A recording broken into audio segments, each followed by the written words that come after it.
Hey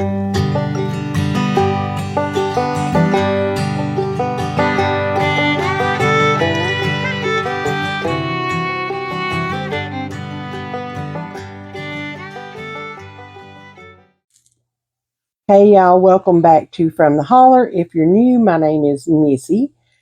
And also, if you're new, we are a family of 3 that live here on our 2-acre homestead on a tiny blip on the map in East Tennessee. And we have custody of our 6, almost 7-year-old grandson due to our youngest son's drug addiction. And that's what we're going to talk about today. So let's get into the conversation and see what all I've got to say about this.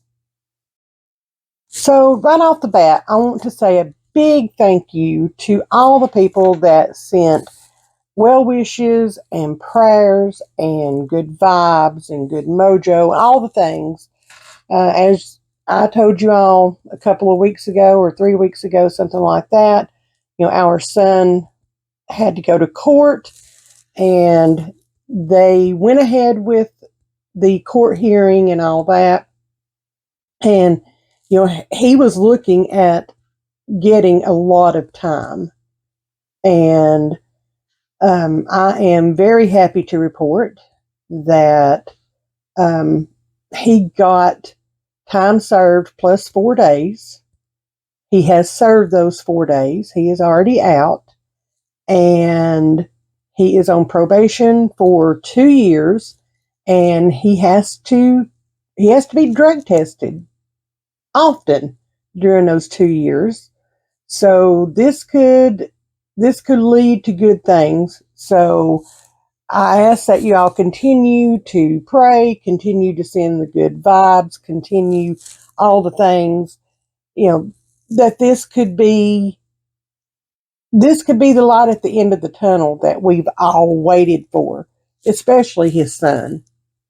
And, this could be the beginning of the end of this nightmare that my family has had to endure for 13 years.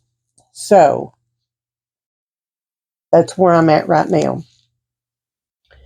I still haven't heard from him. He still hasn't had any contact with me. He has been in contact with Pap, and they have had a couple of conversations that make us very, I don't want to say hopeful, because I've been hopeful in the past and just had those completely trashed. So I don't want to say hopeful. It makes me very curious as to what the next 2 years will bring. So time will tell. Only time will tell. And we will see where this goes. I would love it if it led to a reunion between father and son, because son still has and will always have the unconditional love towards his father. And I would like to see that reciprocated sometime in the near future. The nearer the better, because again, this child is about to be 7 years old and he's never had that. So there's that. Now I know that this topic may not mean anything to a lot of people. And you know what? That's okay. That makes me very happy, because that means that you're not having to deal with the things that we are having to deal with. That means that your family has not been affected by the things that our family has been affected by. And that's great. I do not take anything away from you for not having to deal with this. I applaud it. That's awesome. Imagine, if you will, a country or a world even where they actually cared about the drug problem that is running rampant in their country. Imagine a country that actually cared about the loved ones of these addicts and what they're having to deal with and what they're having to go through, whether they lose their loved one due to overdose or to other medical issues that arise due to their addiction. Imagine a country that knowing where the biggest amount of these drugs that are coming into that said country, where those are coming from, and they actually shut it down to where, that it's not even a trickle anymore. Imagine what kind of help that would be. I do. I imagine that. Imagine a country that doesn't have to make public schools stock Narcan in them, even down to the elementary schools. Imagine what a wonderful world, a wonderful country that would be. You know, I I imagine it. I don't live in it, but I imagine it. You know, our country and the way things are right now, we have an open border of which the cartels are free to bring across whatever they want to. Over 8 million people have come across that border. Can you imagine how much weight in drugs have been brought across that border? Because if you sit there and you think that it's only people seeking refuge or asylum or whatever, trying to better their lives, you're part of the problem. Because it's not. It is not. You know, and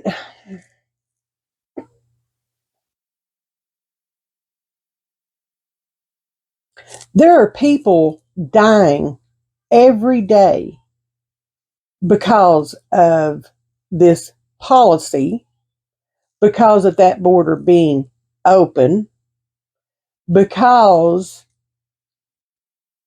we are so money driven. Now I hear a lot of people say, well, if you're sitting there talking about this problem and that problem and whatever, don't talk about it, be about it. Give us some solutions on this. Well, here's a few that I've come up with. One, how about instead of sitting there in that big office, okay, and coming up with ways to continue things the way that they're going, how about you sit there and you think about ways that you can work with the insurance companies and you can get them to start covering rehabs, okay? And I'm not talking about these fancy rehab, any rehab, any rehab. Insurance companies need to start covering those. Sorry, if we're going to have this huge epidemic in our country, then we need to have solutions there. And not just for the people that can afford it. Because if you've never had to send one of your loved ones to a rehab, let me explain something to you, okay? If it is a state-run rehab, then that's a joke, okay? An absolute joke. And you might as well just take your loved one out to an outbuilding and just put them in there. And I mean, seriously, it's a joke. They're, no, no.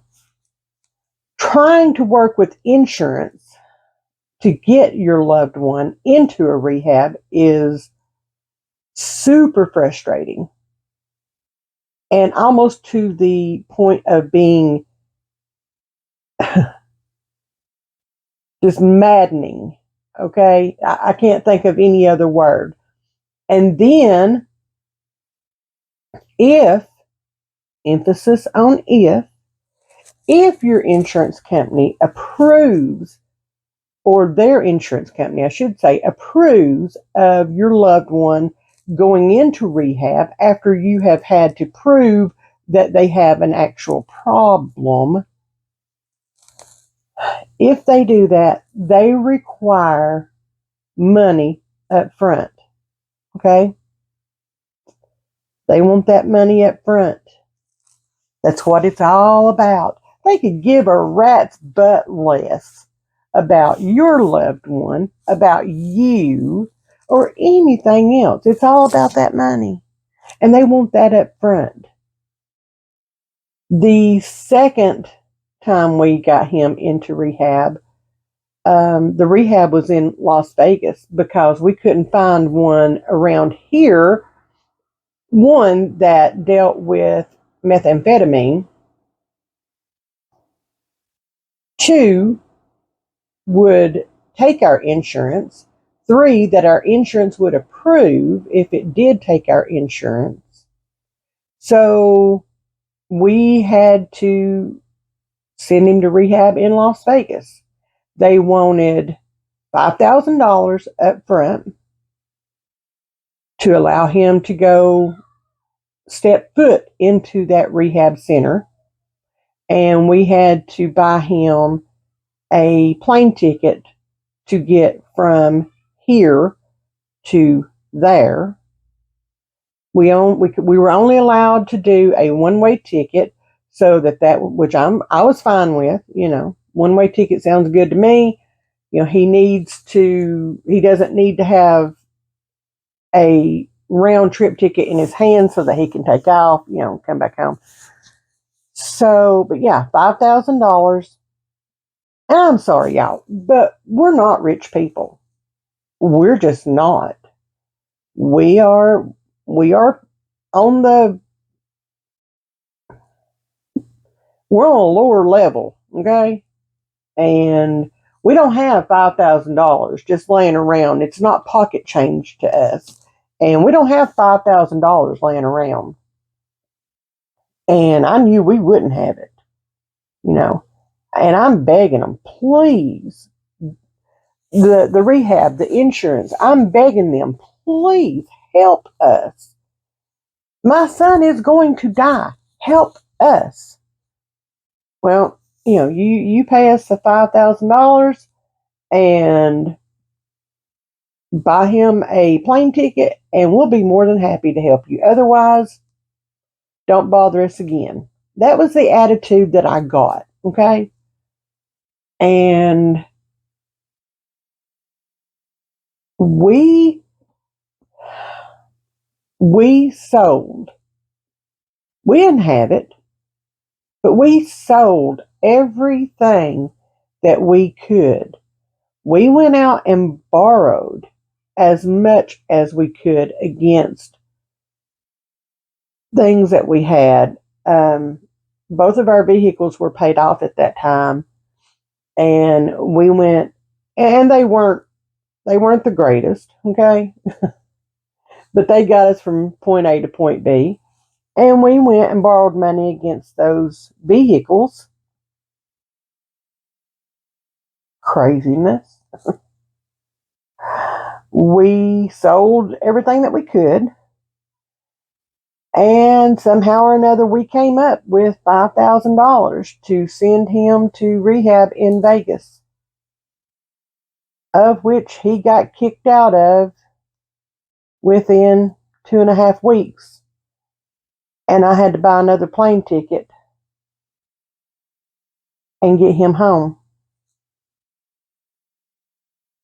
The reason he got kicked out was because, uh, from what I understood, from what I was told, was that um,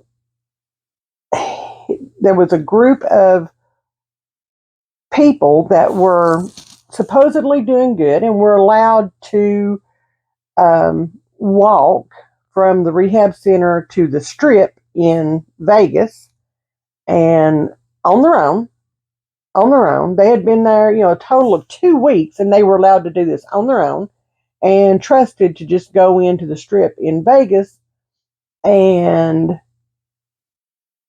some of them failed drug tests when they got back. No, sorry. No shit, Sherlock. What did you expect? For a lot of them, it was their first time in Vegas.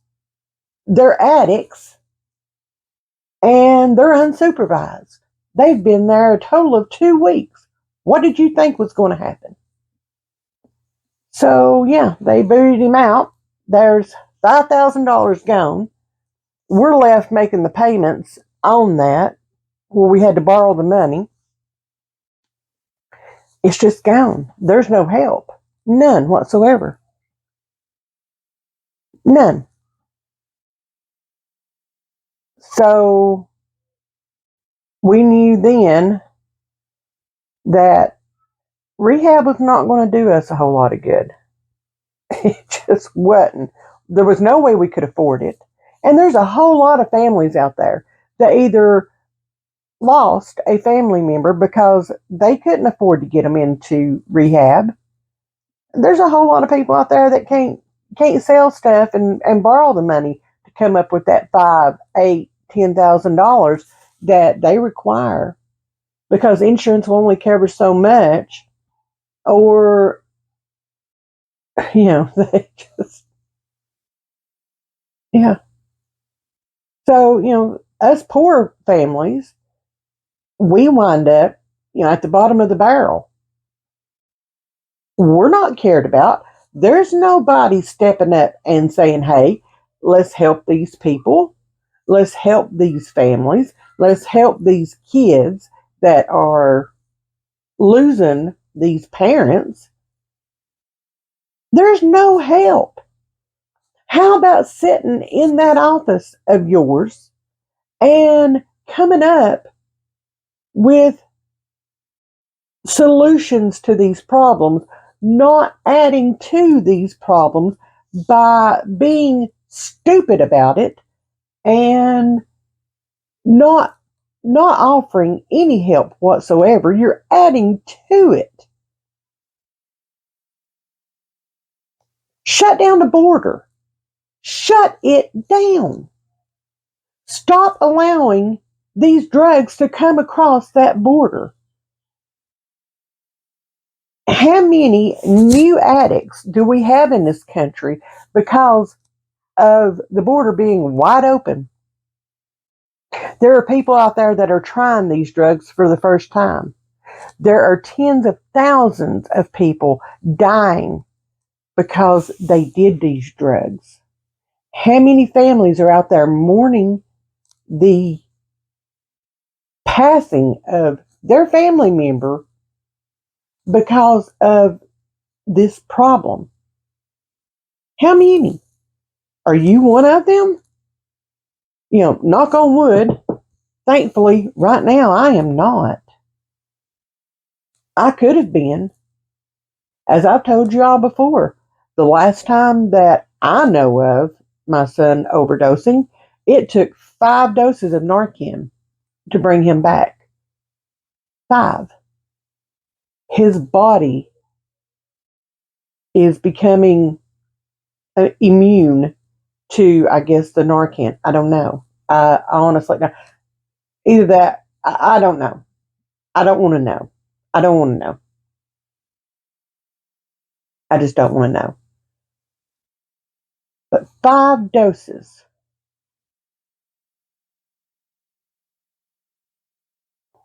that is unacceptable. Unacceptable. Come up with solutions. Stop being part of the problem. Okay? Stop it. If you hold any position of power in Washington, I don't care what side of the aisle you're on. I don't care how high you set up in power. It can affect your family. Look, it's affecting the president's family. Okay? And he could give a shit less. He is not doing anything to be part of the solution. Drugs and addiction is not just a poor people's affliction. We're just the ones that have it harder than anybody else to try and get our loved ones any help. Doesn't it doesn't mean that we love them any less or that we worry any less or anything like that. We just don't have that big pocketbook to be able to write out or be able to, call in and give them our card numbers or the cash, here you go. We don't have that ability. So what we're seeing is, our family and our loved ones dying a whole lot more than what their families are. And maybe that's the problem. Maybe that's the problem. But I think the number one step to a solution on this is shutting down that border. Quit making it so easy for them to bring those drugs over into this country. Knock it off. The number 2 step to a solution would be to work with the insurance companies, work with the rehab centers, and get it to where these people, no matter what pay scale they're on, they can get into a quality rehab without having to come up with $5, $8, $10,000 and having to worry about their family members coming out worse than what they went in as, because that's what I got. That's what I got, without having to worry about what the therapists are putting in your addict's head, because that's what I got. That's the emphasis I would like to see put on this epidemic. I would like to see the what are the words I'm looking for? Huh. I would like to see the resources put towards things. At least let's see something being built towards fixing this problem instead of people. Not my problem.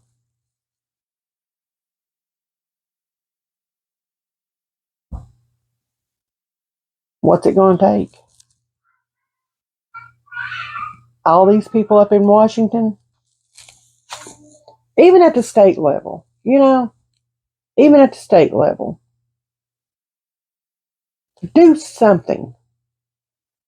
Do something. We put you all in office to do for us, to listen to us, not to go up there and grandstand and lie your tails off not to do all that, not to become powerful and rich and all the things. We put you in office in order to be our voice, to listen to us and be our voice. Well, I'm screaming at the top of my lungs. Do something about this drug epidemic. Do something. Move towards getting this taken care of instead of going backwards the other way and continuing to make it worse and worse and worse. The next generation depends on that. Aiden's generation, the ones that are paying the biggest price for your stupidity, that generation is depending on it because that's the generation of kids that's growing up without parents. They're growing up in their grandparents' homes, or they're growing up in foster homes because they don't have any other family that can take them in, or they're growing up with aunts and uncles or whoever it is that can take them. They're the ones suffering. And I, for one, will make damn sure that he knows what y'all in Washington and y'all at the state level here in Tennessee did for him. Zero. Zilch. Okay? They're the ones suffering. Do something.